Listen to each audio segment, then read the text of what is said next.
Алыскы шаарлардын биринде акылы тунук бир аксакал жашаптыр. Ал аксакал элин дайыма жакшылыкка чакырып, жамандыктан кайтарып жүрөт экен. Күндөрдүн бир күнүндө бир топ соодагерлер ошол аксакалдын шаарына тамекинин жалбырагын сатып келишиптир. Ошол эл тамекинин жалбырагын билишпейт экен. Тамеки кандай тигилип, кандай өсүшүн билбейт экен. Ушул нерсени пайдалануу менен соодагерлер кыйкырып жүрөт дейт. Келиңиздер, жалбырак алыңыздар. Бул кудуреттүү жалбырак, бул кереметтүү жалбырак. Алганда арманда, албаганда арманда деп кыйкырып жүрүшөт дейт.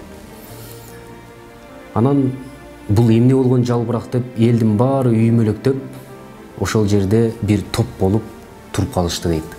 Дагы эмнеге пайдасы бар десе, бул бүткүл ооруга эм болот, бүткүл ооруга шифа болот деп кыйкырып, ошол жерде тамекисин сатуу үчүн, өткөрүү үчүн болгон жалгандын баарын кыйкырып аткан болот.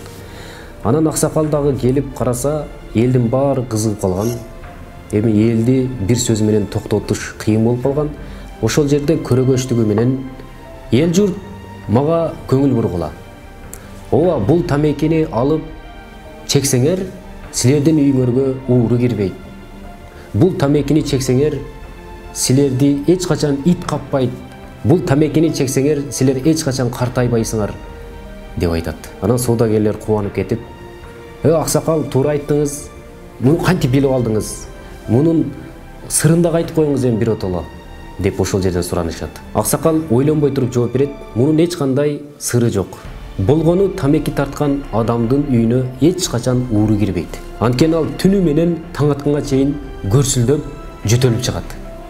Ууру эч качан ызычуу жерге кирбейт. Дайым тынч болгон үйгө кирет. Дагы тамеки тарткан адамды эч качан ит каппайт. Анткени ал эртеле картайып, таяк таянып калат. Өзүңөр ойлонсоңор, таяк таянган адамды ит кабабы? Тамеки тарткан адам эч качан картайбайт.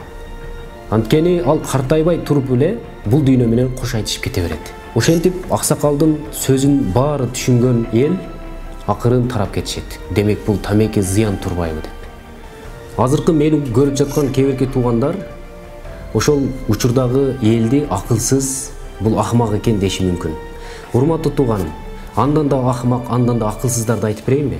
Азыркы учурда тамекинин сыртын караңыз. Саламаттыкты сактоо министрлиги эскертет, тамеки чегүү сиздин ден соолугуңузга зыян деп турат. Ошого карабастан, менин ден соолугум өзүмө, сенин ишиң болбосун дегенсип, тамекини алып тартып атат. Азыр бизде демократия, сенин ишиң болбосун дейт. Бирок тууганым, эгерде тамеки тартып атсаңыз, анын түтүнү чыгып атса, сиз 20% зыян алып атсаңыз тамекиден, сырттагы адам 80% зыян алат экен. Ошондуктан биз эч качан демократия дебей, эгерде башка бирөөгө зыян берип атсаңыз, биз ар дайым айтабыз, ар дайым дейбиз. Сиздин ден соолугуңуз, сиздин бүткүл эле мүчөңүз аманат. Эртең Алланын алдына жооп бересиз. Эртең сиздин тилиңиз сүйлөп берет, эртең сиздин колуңуз, эртең сиздин өпкөңүз сүйлөп берет. Ошондо сиз эмне деп жооп бересиз? Мейли бүгүнгө атаңыздан кутулуп кетишиңиз мүмкүн. Мейли сиз бүгүн балаңыздан кутулуп кетишиңиз мүмкүн. Бирок эртең Алланын алдында кантип кутуласыз? Кантип сиз бирөөнү алдап кете аласыз? Ошондуктан азыр ойлонуңуз.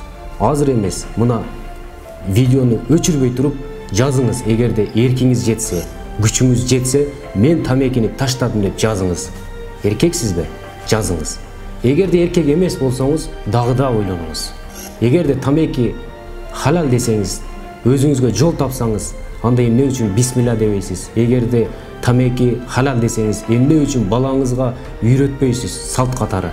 Эмне үчүн анда атаңыздан бекитесиз, же болбосо балаңыздан бекитесиз? Демек, мунун зыяны бар экен. Бул инсанга зыян берет экен, шарият уруксат бербейт. Тууганым, ойлонуңуз. Бир эле тамеки деген сөздүн айынан канчалаган адамдар күнөөгө батып атат. Аны ташыган адам, аны алып келип берген адам, аны чыгарган адам, аны тарткан адам, аны жыттаган адам. Мисалы, бир тамеки тарткан эркектин жанында аялы эч качан эркектин жытын жыттабайт. Ал жана устаздар айткандай, ал моорунун жытын жыттайт. Аялдар дагы бир мындай жакшынакай бир эркектин жытын жыттагысы келет. алардагы мындай орысча айтканда приятный жүргүсү келет. Бирок сиз моор жыттанып, сиз тамеки жыттанып жүрсөңүз, сиз эч качан жакшылык таппайсыз. Бир шейхтен бирөө сурап атат дейт. Ассаламу алейкум. Ва алейкум ассалам. Менин тамеким ажатканага түшүп кетти, эмне болот деп. Анан тамекиңдин оозу ачык беле, жабык беле дептир. Жок, жабык эле десе, Кудайга шүгүр дептир. Эмне болду десе, сенин ошол тамекиң ачык болгондо, ошол ажаткананын ичин жаман кылып коймок, ыплас кылып коймок. Ошондуктан шүгүр дедим дейт. Ошондуктан туугандар, бул ыплас нерсе. Ашкере ысырапкерчилик. Сиз өзүңүз эле эсептеп көрүңүзчү, бир күндө канча тамеки тартасыз. Ошонун акчасын эсептеп көрүңүз. Күнгө эсептеңиз, айга эсептеңиз, жылга эсептеңиз. Ошентип сиздин жашооңуз кандай ысырап менен өтүп атканын байкайсыз, билесиз. Тамеки тартуу сиздин ден соолугуңузга зыян.